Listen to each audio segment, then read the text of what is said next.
Want to improve your filmmaking skills? Check out my Scoob community. Details at the end of this video. Fantasy is one of the most popular genres out there. It shows us a world full of wonder and creativity. But fantasy doesn't have to be to a great scale. It can come from the smallest place, even a kitchen. The fantasy genre is pretty much nowadays mostly known through massive worlds, magic. Either it be Lord of the Rings, either it be Harry Potter. Most of the popular movies out there who made this genre even more popular and to think that it is today, these movies focus more on action, more of a plot relevant story where action is what drives the plot forward. Not a lot of fantasy films out there focus on slice of life type of stories, and especially love, because I would say that it probably is kind of hard to balance fantasy and love because you can't have one aspect tower over the other. I mean, at the end of the day, it's all about presentation. But in order to monetize on your film and make it entertaining, you'll probably want to incorporate more fantasy elements in order to keep the audience engaged. So it's very hard to balance these aspects. The best movies for fantasy are the ones who amplify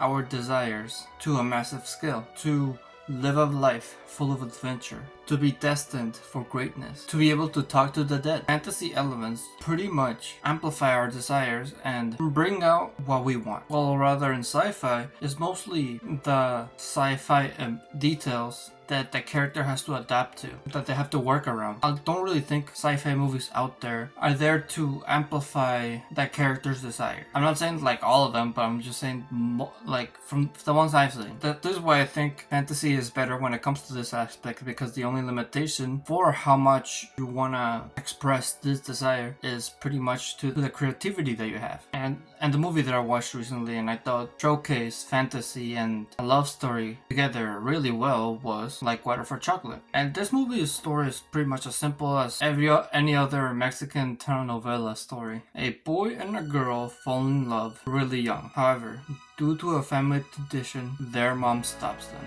In order to get close to this girl, the boy marries one of her sisters. Through living together, they go back and forth if they will or will not actually be together. That girl, with conflicts with her mom, ends up leaving and staying with the doctor. The doctor takes care of her and falls in love with her. When the mom dies and the girl comes back home with the doctor and boy also comes back with his sister, conflict emerges from girl and her sister. This results in her dying and girl taking care of her daughter, and then at the end boy and girl get together, however they die as well. Also there's a third sister, but to be fair, she's not really as integral to the story. She's mostly there to showcase even further the fantasy elements and also help with Tita, the main character, the girl, her name's Tita, but to help her go through her conflicts. Pretty much it's a basic story, but what sets it apart is the presentation. The first fantasy elements that we see are in the main character's birth. After she's born, her mom cries so much that she has like, I think it was like 10 kilos of salt from her tears. So that's the first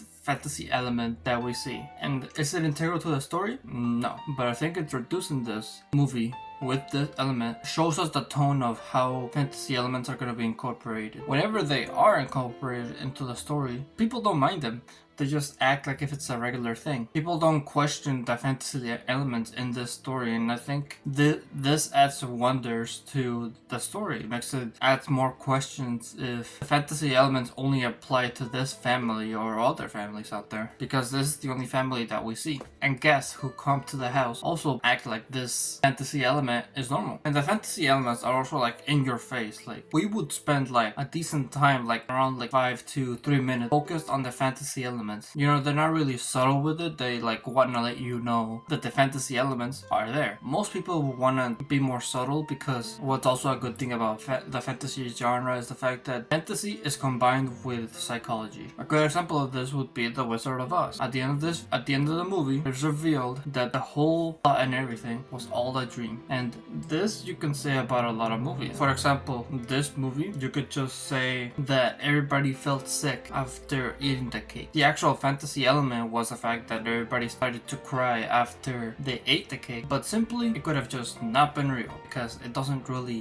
drive the plot forward. The fantasy elements that drive the plot forward are though the clear fantasy elements that make the story clearly fantasy. Now, are there fantasy elements in this movie that drive the movie forward directly? Arguably, yes and no. Let me just make it clear the fantasy elements that are in this movie, and that's food that draws out your emotion to a massive extent. You overfeel emotion, and then that's pretty much the extent of the fantasy elements. And the fantasy element that's most present is the food. This is like a most recurrent element in this film, so you would expect this element to have some sort of drive in moving the story forward, but not really. I would say like the most impactful is when the family eats the chicken with roses, and then one of the sisters, the third sister that I told you about, ends up leaving because she smelled man. Like he was fighting like for somewhere else, and that man smelled her, and they both end up finding each other. I can't show it because she's also naked, but yeah, she ends up leaving because she ate the chicken pretty much. But yet again, you could also say that they just so happened to find each other while in the desert. And once again, third sister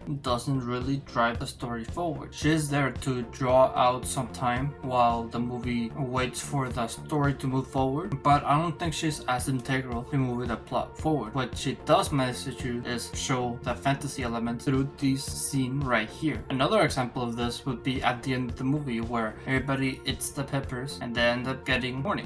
But this aspect is not there to move the plot forward, or rather to show that boy and girl don't need the pepper in order to get excited because they already are. And this is a good example where I mean that it balances love and magic, because this is at the end of the movie, and at the end of the movie you are expected to already know the fantasy element, and every time a fantasy element is brought up, someone would explain the effects of it, but not at the end. At the end you already know what it does, you already know what it is, and so it's easier for you to just show and not tell. And that's what they did. They showed that the pepper, everybody ate it, everybody got excited, but not the main two couples because they already are. The reason why I brought this movie up as an example is because it shows greatly how you don't need that high of fantasy element in your film in order to make it great. As long as you present your idea in a creative way, that's all that matters. And as I showed you in the examples right here, all you need to do is present these fantasy elements in a creative way. Biggest challenge in this film, however, had to be the fact that it was already based on a book. Basing movies on a book is really hard because there's a lot of details that go in a book that you have to translate in a film, and developing every single aspect into the film, showing it, can be really hard because you have to put a lot of time into developing the main story and the fantasy elements itself. So if you want to develop your own fantasy elements in your film, it is much better to base it on your own creativity and your own imagination rather than something that already exists, because if you base it off something, you kind of have to also base the rules around it, and when you create your own rules, it's much more easier to drive the plot forward on your own story. The reason why I brought up earlier why subtlety is so important is because the more subtle you are and the less you show, the more you live to the imagination of the viewer. This can be beneficial when it comes to some aspects. For example, in this movie, when the doctor tells the girl about the lighter and the spark pretty much that we all have, we just gotta ignite it. When he tells her about that, they could have easily just showed it. There is a scene at the end where they do show it, but the fact that they show it then leaves to imagination to what could happen, to the end result of the two main characters, of boy and girl. That would be a good example of leaving it to the imagination. This movie has two central main messages: to pursue your love, to break chains of heritage. That's why this story is told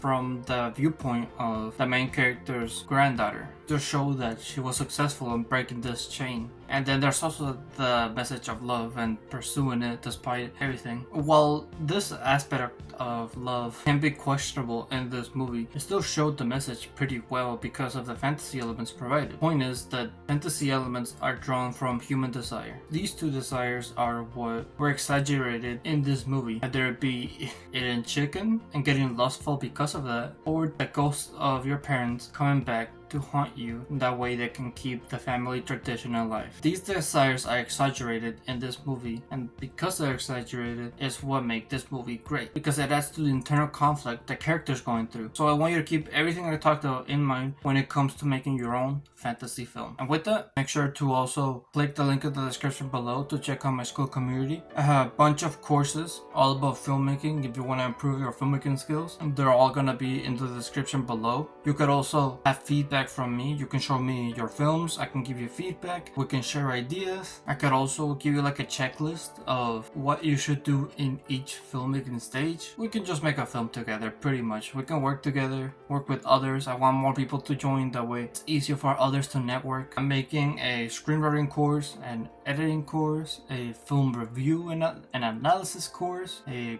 production course, a pre-production course, a post-production course, lighting course, an acting course. I'm making a lot of stuff, so make sure to click the link in the description and join my Skool community. So with that, thank you for watching this video. If you liked it, make sure to leave a like, subscribe if you're new or if you like my channel, and always remember to live your life like there's no tomorrow.